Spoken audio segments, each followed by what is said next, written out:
Massachusetts, one of the top states in the nation for youth sports participation. And that's a really positive trend for health. But a lot of people are beginning to worry that the popularity of elite club sports is damaging town teams and families. So in this morning's Question Everything, I ask, how can families stay active and sane?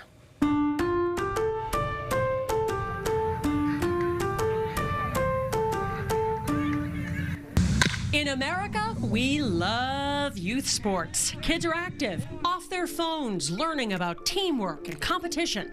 Yeah, we chuckle at the overzealous parents. You either win, go on to greatness, or you lose, and probably face a series of cataclysmic events for the rest of your lives. But the rise of club sports, making that travel team, has become a pay-for-play bonanza. I think we have to rebuild our local recreation departments and build small leagues that are local.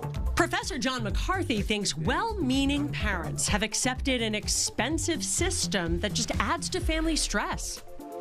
It's remarkable how much time and money that they're putting into just one child, let alone if they have more than one child. You can hear the growing pushback. I think kids' sports are ruining families, marriages, and kids themselves. Travel sports are destroying American families, period.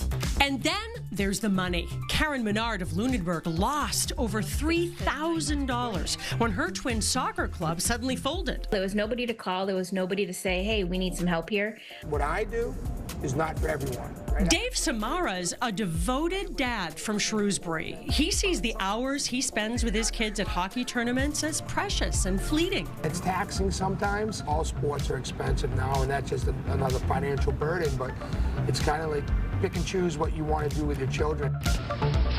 Great moments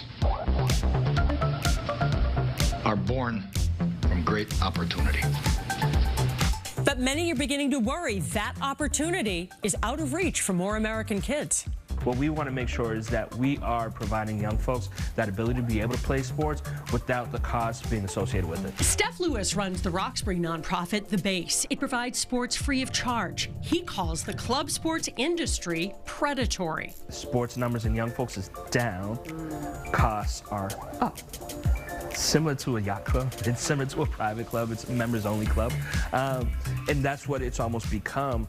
And you can be sure when there's an issue families are this passionate about with this much money on the line, you guessed it, they're going to get involved.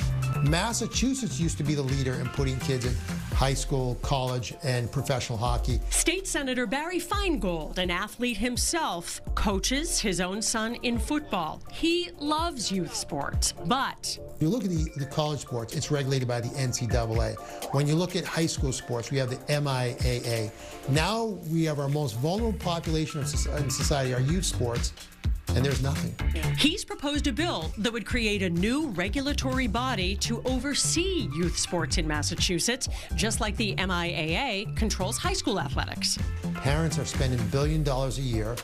They're stressed out about their kids are playing, and we want to get it right. And how's the best way to have that balance and make sure that everyone, whether you're a poor kid, middle-class kid, or rich kid, gets to participate in sports. Right. So next year, he's going to have 3 listening sessions around the state to get feedback from parents, coaches, and businesses. It's big business. So we'll keep you posted on all those. I'll tell you what, I don't know a parent out there who doesn't have a strong opinion on this topic, and we're going through it right now. Every family can make their own decision. For us, unless our younger child has some astronomical growth spurt that defies family genealogical trends, he's not going to be in the NBA. Right. And we decided not to spend the hundreds of dollars for a 4th grader to play travel ball, and he's going to play rec, and he's fine with it. Yeah, and he's going to have fun. Yeah. We went through, I was working here, I had 4 kids, and we were on 5 teams, and I thought, what are we doing? Yeah. So we'll see if the state will be able to do this and use the MIAA as a model. That'll be really interesting. All right, great piece, Paula. Scott, come on. Say McJesus. All right, someone else. McJesus on 3, 1, 2, 3, Jesus. I don't know, actually, but.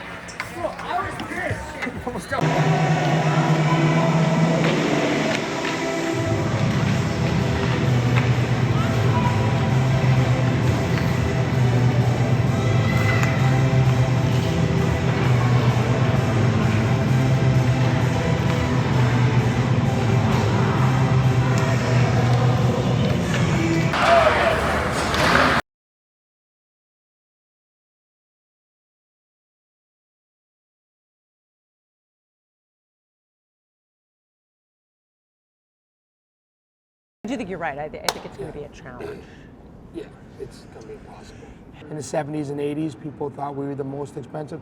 I don't believe it's the most expensive sport anymore, but all sports are expensive now, and that's just another financial burden. But it's kind of like pick and choose what you want to do with your children. I'd rather be spending money on my kids' activities than I would be having them sitting around on an iPad all day, which would stress me out, and not the way I grew up and not the way I would want them to grow up either. Yeah. When my kids were little, I put them in every sport, and whatever they became, you know, whatever they liked the most. Everything. So they tried everything. We go almost every single day, right? It takes some adjusting to. So if you just came right into like my schedule, or someone with 3 kids in hockey, their schedule right out the gates without warming up through the ages, it'd be a serious culture shock. I had nieces that did cheerleading when they were younger, and they thought the expense was great, but like everything else, it was an annual fee. That's the one thing I like about hockey is I kind of know from the beginning of the year what tournaments we're doing, what my cost is going to be throughout the entire year. But I have family, for example, and other people I know that do different activities, like not to pick on dance and cheerleading, but dance and cheerleading, you find out the week before that you might be going to Disney. I'll start checking out. So it's not just hockey with the expenses. You can get a last-minute bill. For a lot of activities. Like some sports or dances. Yeah, so my nieces, when they were young, they did dance or cheerleading, and cheerleading was great. It was an inexpensive, I don't want cheerleaders to be mad at me, but it was an inexpensive cost to begin, and then they find out they win regionals or districts, and they're going to Disney in a week, and it's $3,000 for every person to go down to Disney. Right. So they might know and mentally prep for that, but what I like about hockey is I know on day one, it's going to cost me X for the entire year. Here's where we're going for tournaments, here's what we're doing. So all sports are expensive, it's just how they hit you.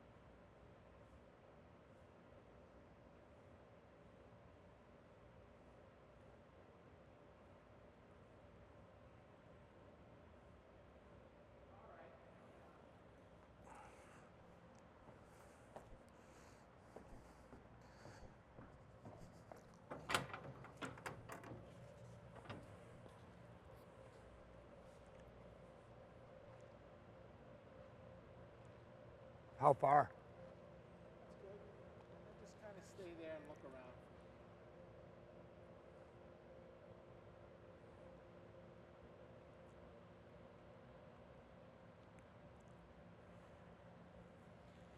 So all your kids played here? So my older boy did forever. He just stopped playing here because he's in high school now. He played for Flames. Now my daughter's at the Lady Flames, and her twin brother's at the Worcester Railers at the Worcester rink. In what positions? My older boy's a defenseman, my daughter's a goalie, and her twin brother is a center. Yeah. Right. So your daughter's in the net most of the time? No, my daughter's in the net. Goalies are crazy, we tell her that all the time, but she's in the net, and she loves it in there. Her big brother's a defenseman, and her twin brother is a forward, and